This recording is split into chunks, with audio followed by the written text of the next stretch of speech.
धन्यवाद सभापति महोदय। मैं बहुराज्य सहकारी समिति संशोधन विधेयक 2022 के पक्ष में बोलने के लिए खड़ा हूँ। मान्यवर, भारतवर्ष एक कृषि प्रधान देश है और यहाँ प्राचीन काल से सहकारिता ग्रामीण क्षेत्र में एक जीवन का अंग बनी रही है। उदाहरण के लिए आधुनिक मशीनों के आने से पहले कुओं की खुदाई होती थी, छप्पर का उठाना होता था और गांवों में चाहे रहट चलाना हो या बुआई करनी हो या गुड़ाई करनी हो, सारे काम आपस में मिलकर करते थे। ये सहकारिता का एक बड़ा उदाहरण था। बाद में सहकारिता अधिनियम बनाकर एक कानूनी जामा पहनाया गया। 2002 में बहुराज्य सहकारी समिति अधिनियम आया जो एक से अधिक राज्यों के सदस्यों के हितों की सेवा करने वाली सहकारी समितियों को नियंत्रित करता है। उसमें संशोधन के लिए ये 22 वाला ये बिल लाया गया है।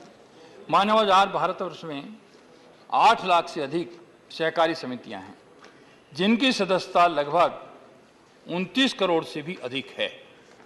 मान्यवर, सबसे अधिक महाराष्ट्र में है जहां करीब 2 लाख से अधिक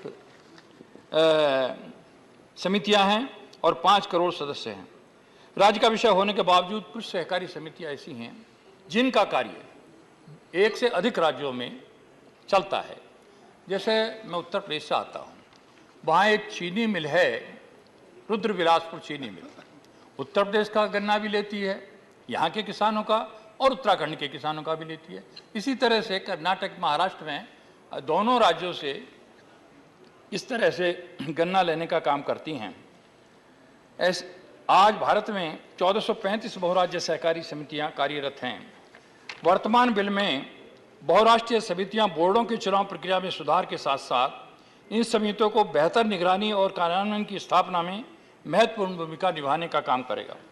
महोदय, विशेष रूप से कृषि के क्षेत्र में किसानों के जीवन में एक बहुत बड़ा सुधार, रोशनी आने वाली है इसके द्वारा, क्योंकि किसान को 3 चीज़ चाहिए। स्थानीय स्तर पर भंडारण की व्यवस्था चाहिए, प्रोसेसिंग की व्यवस्था चाहिए और मार्केटिंग चाहिए।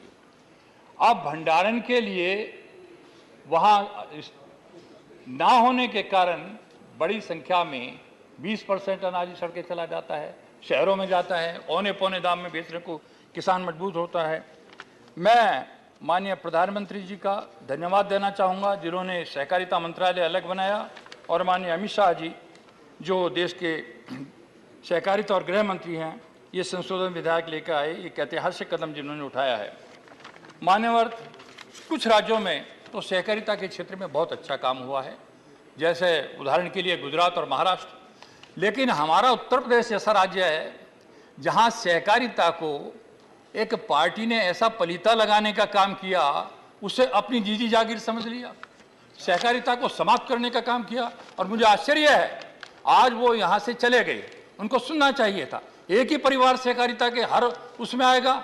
यदि संचालक मंडल उनकी इच्छाओं के विरुद्ध बन गया तो उसे भंग करके प्रबंध संचालक बैठा देंगे अपना, वो फिर वहाँ शोषण करेगा, लूट खसोट करेगा, और इस तरह डिफेंड कर दी गई पूरी सहकारी समितियाँ।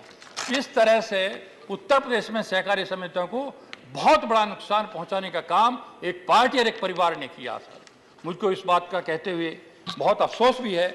आज वहाँ सुधार हो रहा है, लेकिन जिस तरह का गुजरात और महाराष्ट्र में सहकारिता को हमने देखा है, जैसे अभी मेरे पूर्व वक्ताओं ने कहा, अमूल है, इफ्को है, क्लबको है। अमूल में 36 लाख महिलाएं हर रोज दूध लेकर 58,000 करोड़ का व्यापार करती है। और माननीय सहकारिता मंत्री जी ने बताया, उस उपक्रम में किसी ने भी 100 रुपये से ज़्यादा की पूंजी नहीं लगा रखी। ये है उदाहरण, कितने लोगों को रोजगार मिल रहा है। इस तरह से वहाँ किसानों के जीवन में खुशहाली आई है। खेत में अच्छी पैदावार नहीं होती, लेकिन दूध के द्वारा ही उनमें संपन्नता आने का काम हुआ है। क्रबको और इफ्को जैसे उपकरण हैं। कई राज्यों में सहकारिता को परिवारवाद ने जो नुकसान पहुंचाया उसमें मेरा राज्य भी है। मानवर 75 वर्षों में न तो सहकारिता आंदोलन पर ध्यान दिया गया, राज्य या राष्ट्रीय स्तर पर सहकारिता आंदोलन को बदलने पर ना विचार किया गया। माननीय मोदी जी के नेतृत्व में नया सहकारिता मंत्रालय बना है। यह सहकारिता मंत्रालय देश के विकास में अपना योगदान देगा। मैं उनको बहुत बहुत धन्यवाद और बधाई देना चाहता हूँ। मान्यवर, 2 सालों में सहकारिता आंदोलन में आमूलचूल परिवर्तन करने का काम मोदी जी के नेतृत्व में माननीय अमित शाह जी ने किया है। सबसे पहले PACS पैक्स में किया, पैक्स को पुनर्जीवित किया, पैक्स में पारदर्शिता लाने का काम किया, इसे बहुआयामी बनाने के लिए बहुत सारे प्रयास किए। आज 25 व्यवसाय इससे जुड़ सकते हैं। यह मंत्रालय बनने के बाद पहली ही बैठक में 63,000 पैक्स को 2500 करोड़ देकर संपूर्ण भारत को कंप्यूटराइजेशन करने का काम किया। कंप्यूटराइजेशन से जिला सहकारी बैंक, राज्य सहकारी बैंक और नाबार्ड के साथ इसका सीधा जुड़ाव हो जाएगा। ऑडिट की प्रक्रिया ऑनलाइन होगी। सिस्टम इंटीग्रेटेड फाइनल होने पर पैक्स कई प्रकार के व्यवसाय से जुड़ेगा। सहकारिता मंत्रालय ने पैक्स के लिए एक मॉडल बायलॉज बनाकर सब राज्यों को भेजा, एडवाइजरी भेजी। आश्चर्य है, सभी राज्यों ने स्वीकार किया, बंगाल और केरल के अलावा। आज दोनों गए अभी यहां से, बंगाल और केरल के अलावा सब राज्यों ने उसे स्वीकार किया, केवल ये बंगाल और केरल ने स्वीकार नहीं किया। पैक्स सब, चाहे वो डेयरी का दूध का काम हो, चाहे मछुआरा समिति बनाकर उसका काम हो, जैसे मैंने बताया 25 व्यवसाय से उद्योगों से ये जुड़ा है। और FPO का काम भी 1100 पैक्स FPO के नाम रजिस्टर्ड हो चुके हैं।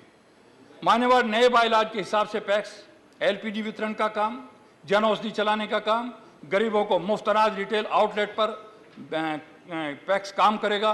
पैक्स के सदस्यों को क्रेडिट कार्ड और डेबिट कार्ड दिया जाएगा। माननीय सभापति जी, उपसभापति जी, पैक्स भंडारण का काम करेगा। जैसे मैंने कहा, ग्रामीण क्षेत्र में भंडारण नहीं है, तो वहाँ यदि वेयर हाउस बनेगा तो FCI किराए पर लेगा। ग्रामीण स्तर पर भंडारण की व्यवस्था होगी। एक तरफ ले जाते हैं शहरों में भंडारण करने के लिए, फिर जब डिस्ट्रीब्यूशन के लिए आता है FPS सस्ते गले की दुकानों में, फिर वो गाँवों के लिए भेजा जाता है वापस वहीं। तो निचले स्तर पर इसमें ग्रामीण स्तर पर भंडारण की व्यवस्था होगी। अर्बन कोऑपरेटिव बैंकों को वन टाइम सेटलमेंट का अधिकार देकर राष्ट्रीयकृत बैंकों की तरह कर दिया है। इसके साथ साथ 10% नई ब्रांच खोलने में अब रिजर्व बैंक की अनुमति की भी आवश्यकता नहीं होगी। माननीय सभापति जी, महाराष्ट्र, गुजरात, उत्तर प्रदेश, कर्नाटक के किसान अपने गन्ने कोऑपरेटिव मिलों में बेचते हैं, लेकिन इस पर लाभ 30% टैक्स GST कटता था। मैं माननीय मोदी जी को धन्यवाद देना चाहता हूं कि किसानों को दिए जाने वाले मुनाफे पर 30% टैक्स को उसको खत्म करने का काम किया है और 10 से 15 हजार करोड़ रुपया जो किसानों को गया था उसको वापस करने का काम किया, वो किसानों को दिया जाएगा। ये भी निर्णय करने का काम किया इसके द्वारा। सहकारिता को मजबूत करने के लिए 3 बहुराज्यीय सोसाइटी बनाई गई हैं। पहला, किसान अपना सामान निर्यात कर पाए। डाइवर्सिफिकेशन को बढ़ावा देने के लिए किसान सब्जी बोलेगा, किसान अपनी जो परंपरागत खेती है उससे हटके कुछ करेगा, लेकिन उसके लिए मार्केटिंग नहीं है, कहाँ जाए, ये उसे उपलब्ध कराने का काम करेगा ताकि वो एक्सपोर्ट भी की जा सके। दूसरी, सहकारी समिति बीजों के उत्पादन में छोटे किसानों को जोड़ेगा। बहुराज्यीय सहकारी समिति 1 एकड़ या आधे एकड़ के किसानों को भी बीज उत्पादन में जोड़ेगी और बहुराष्ट्रीय कंपनियों के साथ यह समिति सारी औपचारिकताएं पूरी करेगी। छोटा किसान सोचता था मैं कुछ कर दूंगा तो मेरा सड़ के चला जाएगा टमाटर, मेरा तो बिकेगा नहीं। तो इस तरह की उनकी दिक्कतें समाप्त करने का काम करेगी। तीसरी समिति जो देश के ऑर्गेनिक उत्पादों की देश और दुनिया में मार्केटिंग कर किसानों को उचित भाव दिलाने का काम करेगी। किसान तो चाहता है कि ऑर्गेनिक उत्पाद करें, लेकिन वो करता है, उसके सर्टिफाइड होने के बाद भी उसको मार्केट नहीं मिलता। उसके लिए मार्केट उपलब्ध कराने का काम करेगी। और सरकार ने सहकारी सोसाइटी चीनी मिलों को NCDC के माध्यम से 10,000 करोड़ का लोन एथेनॉल संयंत्र लगाने का फैसला किया है। मान्यवर, मैं जिस क्षेत्र से आता हूं वहां गन्ना बहुत होता है और मान्यवर गन्ने के क्षेत्र में स्थिति ये थी, माननीय मोदी जी की सरकार आने से पहले 2200 रुपये कुंटल चीनी थी और चाबी फेंक दी मिल मालिकों ने, हम नहीं चला सकती।